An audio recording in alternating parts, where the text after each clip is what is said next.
Señores, aquí estamos, Revista Tele 15, gracias siempre por la sintonía que ustedes nos prestan. Bienvenidos a los que se suman a esta hora y llegamos a una parte de nuestra entrevista. Vamos a conversar con Yolenny Cruz Rodríguez, abogada, especialista en Derecho Penal, Derecho Civil y Derecho Laboral. Con ella vamos a hablar de estas modificaciones al Código Laboral que tanta atención está despertando en distintos sectores del país. Bienvenida, buen día. Muchísimas gracias por la invitación. Gracias por estar aquí. Comencemos con la propuesta de la parte empresarial que habla de una cesantía con tope, hasta 6 años para los nuevos empleados. Sin embargo, para muchos de nosotros este es uno de los logros más importantes que tenemos actuar en el sistema laboral de la República Dominicana. ¿Cómo vamos a quedar y en qué vamos a parar? Bueno, como ustedes saben, desde hace algunos meses se viene discutiendo el tema de la reforma laboral. Se presentó conjuntamente con un grupo de reformas que movió toda la población. Dentro de eso, la reforma constitucional, la reforma laboral y la reforma fiscal. En el tema de la reforma laboral, cuando se llevó al Congreso, uno de los puntos que no se pudo consensuar en esas conversaciones tripartitas fue el tema de la cesantía. Muchas personas entienden que el tema de la cesantía es un logro que se debe mantener en el Código de Trabajo, pero sin embargo el sector empresarial... Entonces, discúlpeme, hay un paréntesis. ¿Qué es la cesantía? Bueno, mire, la cesantía, empezando por eso, para las personas que no lo saben, que es importante, la cesantía es una indemnización que se le da al trabajador por la terminación del contrato de trabajo sin ninguna causa alguna. Okay. Esa cesantía se creó con la intención de que ese trabajador tenga algún colchón para poder sostenerse. Una protección. Una protección. No, un colchón para tú sostenerte hasta que tú te puedas reinsertar en el mercado laboral. Okay. El problema que tiene el código, y vamos a llamarlo problema porque partamos desde ahí para entender la propuesta, es que el código de trabajo actual establece que se va a dar una cesantía de 23 días de salario por cada año al trabajador a partir de que ese trabajador tiene X cantidad de años. Entonces, ese valor es ilimitado, eso es infinito. Es decir, una empresa, vamos a hablar, un señor que tiene una cafetería, tiene un trabajador que tiene con él trabajando 22 años, al momento de la terminación del contrato de trabajo, el costo del pasivo laboral es un 202% de lo que era al inicio. Entonces, el sector empresarial, con esta situación de que la cesantía puede comerse cualquier empresa. ¿Lo descapitaliza? Descapitalizas una empresa, ha traído una propuesta que ya ha pasado en otros países. Una propuesta que propone, uno, que se establezca un salario máximo, porque la cesantía se calcula considerando los 12 últimos salarios que tiene el trabajador al momento de la terminación. Sin importar cuántos años tiene. O sea, ese trabajador tiene 23 años, pero el salario que voy a tomar es el último. Entonces está pidiendo... Al parámetro para hacer el cálculo del último salario. Exactamente, pero vamos a hablar de que a ti te van a liquidar cesantía por cada año. Por cada año. Entonces, vamos a partir de un empleado que tiene 20 años trabajando. 20 años. En primero es que ese trabajador empezó ganando 10 pesos, por un ejemplo, pero hoy gana 220. Entonces ya ese trabajador, ese año que trabajó, por el cual yo te debo cesantía, no es en base a los 10 pesos con el que entraste. 220. Es en base al dinero que ganas hoy en día. Entonces ese es el primer tema. Lo otro es que ese trabajador hoy en día tiene ese salario que tiene, es un salario mucho más alto con el que entró. Entonces, ¿qué dice el sector empresarial? El sector empresarial lo que está proponiendo lo que dicen es que se tome la base del 10 salarios mínimos del sector. Si estamos hablando del sector hotelero, 10 salarios del sector hotelero. Y se está proponiendo... Sí, porque hay diferentes renglones de salario, diferentes tipos de salario. Entonces, es a partir del salario del sector, del ramo. Pero 10 salarios mínimo. 10 salarios mínimo. Un mínimo, y si yo gano sobre el salario mínimo, entonces yo voy a perder... Me estoy poniendo en la posición de cualquier gente que tiene un trabajo y que espera que al final de todo esto tener un dinerito para empezar un negocio o para emprender. O sea, si yo que gano 500, estamos hablando de 220, pero mi posición es de 500, cuando me vayan a liquidar, no me van a liquidar ni con el 500 ni quizás con el 220, sino con el 120, mínimo, que sería el salario mínimo. Exactamente, eso es lo que está proponiendo el sector empresarial. Otra adicional que está proponiendo el sector empresarial es que dice que se quiere establecer un tope máximo de 6 meses. Y le voy a explicar por qué estamos hablando de 6 meses. Estamos hablando de 6 meses, en el sector empresarial están proponiendo esto, porque es el equivalente de lo mismo que pasa cuando el trabajador es despedido injustificadamente.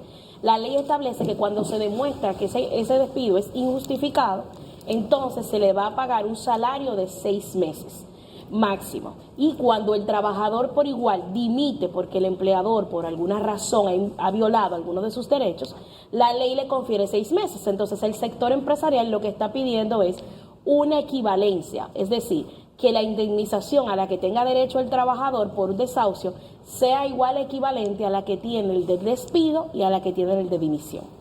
Ok. Esto es un mareo. Yolanda, hay un tema, porque una cosa es lo legal. Y a mí me gusta aterrizar esto. La gente entiende que lo legal es, pero otra cosa es la realidad. El país está en condiciones de recibir ese nuevo código.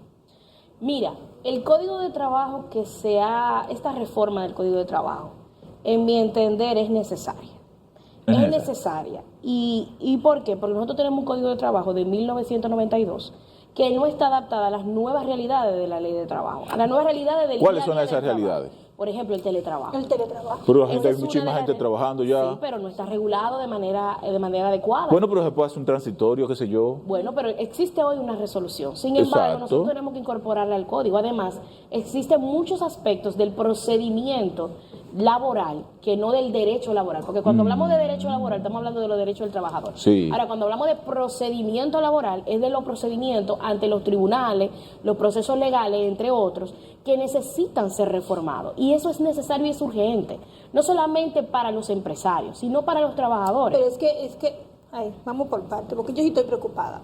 Emprender en este país para muchos sectores podría ser una moda. Porque las mujeres, sobre todo, siempre hemos sido emprendedoras. Desde la mujer del campo que se agrupó para sembrar y tener reconocimiento, hasta la que venden helado, venden hielo, hacen muchísimas cosas en las casas, venden comidas. O sea, nosotros somos emprendedores. Pero cuando hablamos de mi pyme, cuando ya tú das el salto, cuando quieres formalizarte, en este país no hay un límite. Aquí desde que tú te constituyes en una compañía, todos somos iguales. Entonces, eso es una parte que también el código debería tener en cuenta. No lo tienen los impuestos, pero sí el código. Porque yo que me dedique a bordar y tenga una persona, al final, a 10 años, por más que yo quiera, si tengo que liquidar a esa persona, se come mi emprendimiento o mi pyme.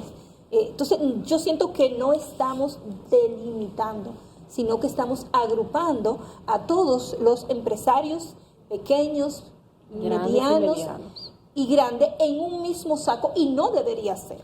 Mira, sinceramente, recientemente estuve también en otro programa donde me hablaron de que se pudiera evaluar la posibilidad de una clasificación, de que se haga una clasificación del cómo se paga la cesantía respecto al nivel de la empresa. Eso es una propuesta bastante interesante, que igual yo siempre he sido de la propulsora de que la gente olvida de que tiene el derecho de ir ante las comisiones que están evaluando y presentar este tipo de propuestas. Sé y estoy muy consciente de que el sector empresarial hizo una propuesta conjunta que incluía grandes y pequeñas y medianas empresas, y que posiblemente esa propuesta no se incorporó. Pero entiendo y estoy de acuerdo contigo en que muy probablemente es necesario pensar en cómo sería el tratamiento, pero habría que buscarle el matiz constitucional y legal para ver cómo podemos incorporar una clasificación en lo que respecta a la cesantía. Bueno, pero tenemos ya las divisiones de las empresas, pequeña, mediana, micro, ya está dividido. Lo que pero hay una que clasificación. El instrumento, ¿cómo va a ser? ¿Cómo tú vas a medir cada uno? ¿Cómo tú vas a medir cada uno? Porque incluso pero hay una certificación que te la emite el Ministerio de Industria y Comercio, que te da la clasificación. Mira, pero y ahí vuelvo a mi pregunta. Esa clasificación te la da, pero cuando hablamos del código laboral, no hay tal clasificación, todos somos iguales. Es como cuando tú vas a la DGI. Sí, ok. Tú tienes tu periódico, tú eres Ok. un emprendedor, pero en la DGI no le importa, tú eres un empresario. Pero puede ser por cantidad de empleados. Claro que sí. Ya de por sí existe una clasificación que ya es conocida, una clasificación de cómo se mide una mediana, una pequeña. Eso no es algo que lo vamos a inventar. Exacto. Lo que ella establece es que busquemos una clasificación para el pago de la cesantía. Claro. Eso podría ser una propuesta innovadora. No la he visto en las legislaciones de otros países de comparada con la que he trabajado. Sin embargo, sí se ha visto en las legislaciones de otros países, cuando se ha hablado de la cesantía, en que ciertamente se debe establecer un tope. La razón de establecer un tope es precisamente para no descapitalizar una empresa, pero sobre todo para permitir que la empresa sea más competitiva. Claro. En la República Dominicana, la rotación del trabajador es alrededor de los 5.5 años de haber permanecido en un lugar. Sin embargo, el sector empresarial está estableciendo el pago de la cesantía con un tope de 6 años. Entonces, si el promedio es de un 5.5 años de permanencia y el empleador te está proponiendo una cesantía de 6 años, podríamos pensar que aquí no hay una vulneración. En donde podría haber una situación es en cuanto al tema del salario. Vamos para la cesantía o la liquidación que hace el Estado. Porque es fácil. Hay funcionarios con un tope en determinados ministerios o direcciones generales que no entran en la clasificación de que el Estado le dé su cesantía. Y eso no es aparte de Lo eso. que pasa es que el Código de Trabajo no aplica para... No aplica para... Entonces ahí es donde vamos. Para el Estado tenemos esa cobertura, esa protección que no lo tiene el empresariado. Entonces tú quieres emprender o el Estado me está motivando a que yo sea una pequeña empresaria, pero cuando me comparo con ellos, que son el empleador más grande, tiene una protección que no tiene el empresariado normal. Bueno, si nosotros nos fuéramos a eso, también tendríamos que hablar de la licencia de paternidad. El Código de Trabajo la reforma del Código que se está presentando, habla de una licencia de paternidad de 4 días, y en el sector público se ha establecido una licencia de 15 días. De 15 días. Hay muchísimas variables que tiene el sector público que no tiene el sector privado, pero también hay muchas variables que tiene el sector privado que el sector público no tiene. Mire, pero hay poco tiempo. El sector público tiene topes. Tope salarial. Y tiene tope de cesantía. O sea, un empleado porque ellos están por nivel, categoría mínima, tiene el derecho que cuando es despedido, el MAP le da su dinero. Claro. Desahuciado. O desahuciado, como se dice, ¿verdad? Pero cuando es el tope, cuando es un encargado, no tiene ese privilegio. De todo ese tipo de Todo cosas, va a depender de la contratación. Depende de la contratación. Y del puesto. Pero hay un tema que no puedo dejarlo pasar y quiero que me lo sintetice en un minuto. Es el tema de ese seguro de desempleado. ¿Qué pasa con esto? Porque la ley lo establece. Entonces, ¿qué es lo que se está discutiendo? Mire, el tema del seguro de desempleo está establecida en la Ley de Seguridad Social. Por eso siempre he sido una de las personas que se ha abanderado de decir que esta reforma debió ser una reforma integral, que incluya tanto lo que es la seguridad social como el tema del trabajo. Ese seguro de desempleo, lastimosamente, tenemos que decirlo, no está en funcionamiento. No. Si fuese operante, posiblemente esta sea la solución al tema de la cesantía, pero no está operante. Entonces, es necesario ponerlo en operación para que se pueda incorporar y esto ser la salida para los trabajadores. Bueno, gracias a Yolenny Cruz Rodríguez, que vino a traernos un poquito de claridad, pero ella, esto tiene que ser diario. Con ella se evidencia que el tema seguirá discutiéndose porque hay un tranque con el tema de la cesantía y esta nueva reforma al Código Laboral. Señores, venimos en breve, no se vayan.